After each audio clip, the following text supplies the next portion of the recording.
Thank you so much for your time. So, sir, if you can start off with some of the important characteristics of the digital strategy, because as in just wanted to elaborate on this, that there is when the digital comes into action, there are skill sets which are required. When digital comes into action, there is change management internal which is required. So, what is the part of your digital strategy? How do you want to go about so that the way you mainstream digital inside HDFC ERGO is very smooth and there's no friction kind of? You're absolutely right. It requires great deal of change management and the skill set that is required. So what we have done is rather, the fundamental mistake most of the companies can do is that trying to digitalize their existing processes. What we have done is we have kind of revisited any and everything from reimagining entire things. So we said we are not going to make those tweaking of the changes. We started completely reimagining the journey end to end and then keeping the customer at the center of it. So if the customer has to experience what it should mean to the customer. And when we went through that process, it was a different challenge in front of us, but the results are really remarkable. We had been able to cut down turnaround time significantly. We had been able to generate a very, very positive customer experience. Our NPS has shot up like anything, so we have seen a very, very significant results out of it. Okay. And sir, my second question would be about omni-channel. So, these days people are always connected either through their tabs or through their mobile, as in through their tabs, mobile phones, online, on desktops. So, omni-channel is becoming a very important element in terms of customer experience. So, what are some of the initiatives that you have taken so that your customers can connect with you, can post a query, can do anything that they want to in terms of their policy or in terms of their relationship with the company, in a snap? It's very easy for them. There's no friction. It's seamless basically. So we have tried to build a digital solution in a fashion that even if the customer is calling to our call center, my call center executive is going to talk the same language. Even that customer can take the service at a IVR level itself. Also, customer can go to website through the mobile application that we have got, or even if they are on the website, our chatbot, Diya, what we have, including the integration that we had done, our B2B partners.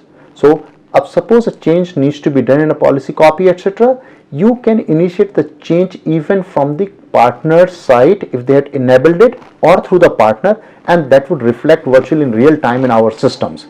So you come to our call center, send us emails. We have a email bot sitting out there. You go to website. There is a self-service forms are there. Chatbots are there.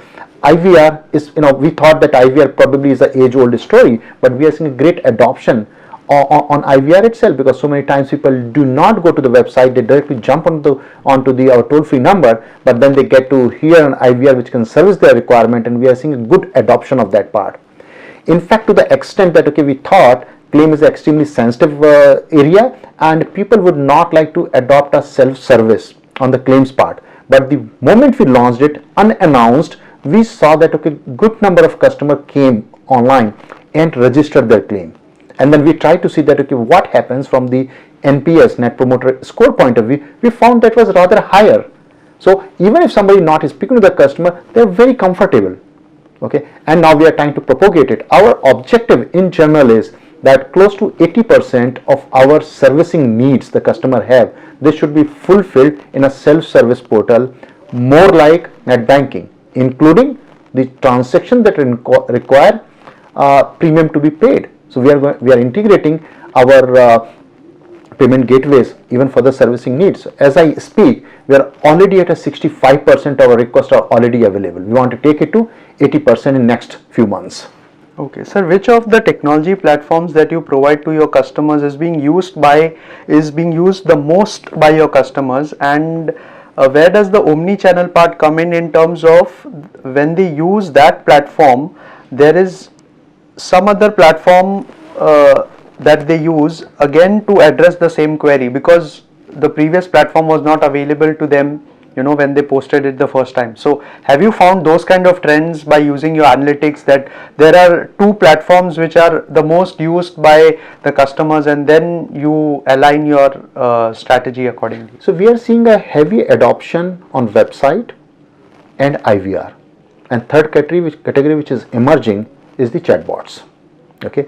What is also important to note is that we are also seeing good adoption at our channel partners, because we work in a digital ecosystem and our partners are also equally digital. So we are seeing a great adoption at their level also. What we also try to do is that even if somebody reaching out to our call center or sending an email, customer can still go and track the status of that in a self-service mode online. Okay.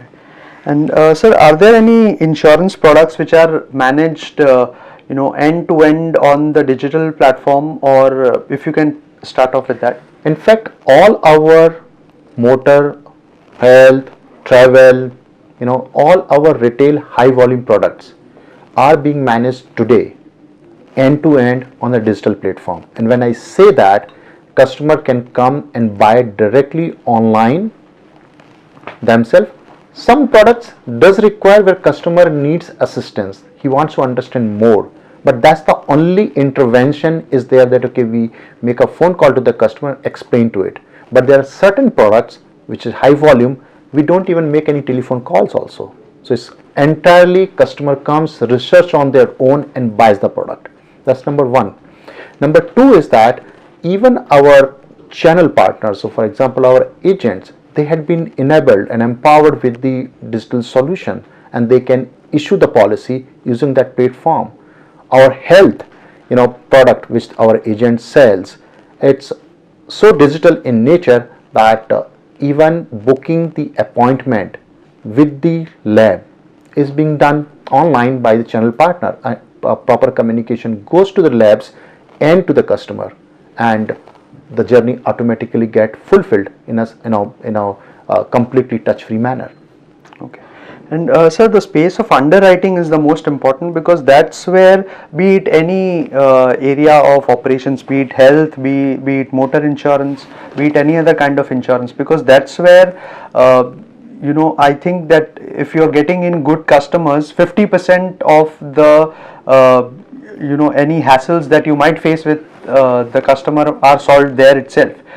So underwriting is an important space. So what are the kind of emerging technologies that you're planning to use in this space, and how is the technology intervention in the space currently as we speak? So let me split the question from today's point of view. So it's not right assumption that underwriting is a complex process at this moment. In fact, truly speaking, all our underwriting is automated.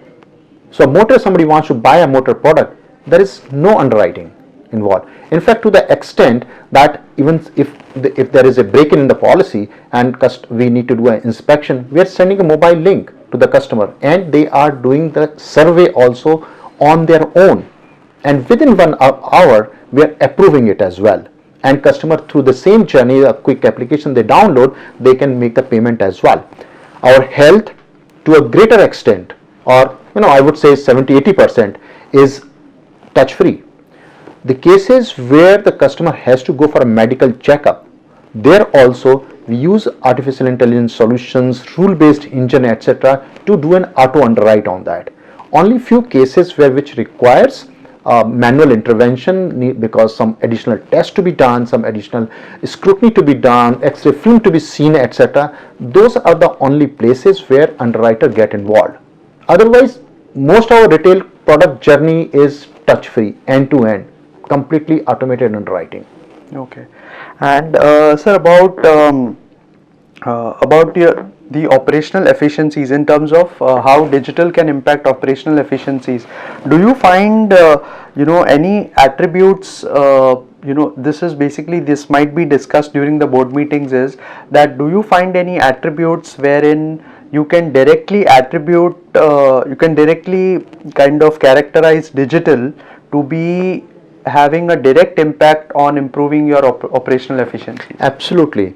In fact, the only way I can sum it up is that 92% of our policies are being issued in an automated fashion, which means that we are not doing any data entry on those. And my number has been continuously going up, and we target it to be 95% some point of a time.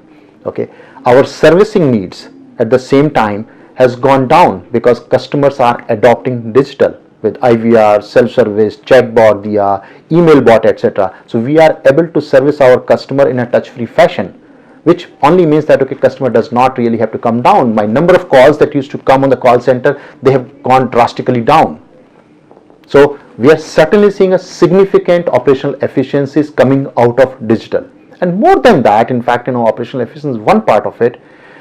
It's providing convenience to my customers, and as a result, there is a cost saving on that part. But at the same time, my net promoter score or satisfaction with the customer has significantly gone up.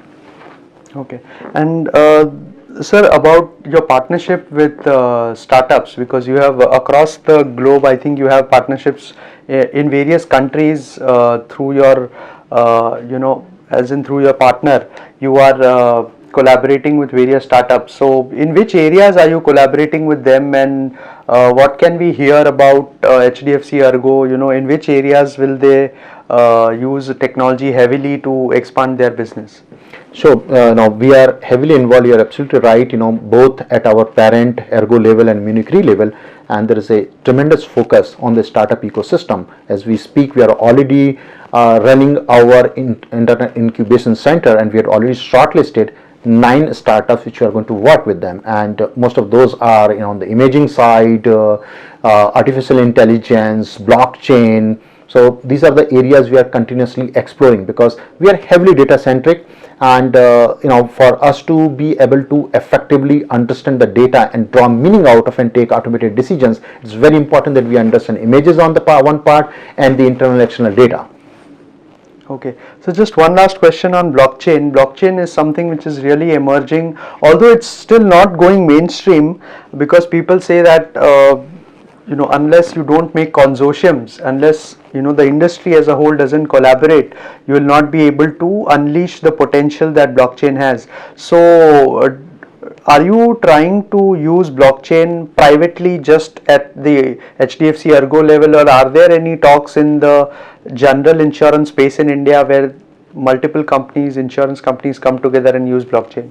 So you are absolutely right. It's early stages, and it needs to have the consortium kind of a situation so that data can be shared and exchanged for the benefit of everybody. So we have some use cases emerging, some discussions are going on that part. So I think it will take a bit of a time, but I think I'm seeing a larger consensus emerging in the industry that that's the way to go, because of there is everybody to be benefited, because it's the same customer who moves from one place to another, and instead of sending those physical letters, etc., to get the information about it, etc., everybody come on the blockchain. We can solve a significant or bigger problem that we have in front of us. So we are started exploring that part, and while we are still trying to reach out to the industry and have discussion and take and crystallize those things, at least we have started experimenting with the technology first, because that's the first step in it. Okay, thank you, sir. Thank you so much for your time.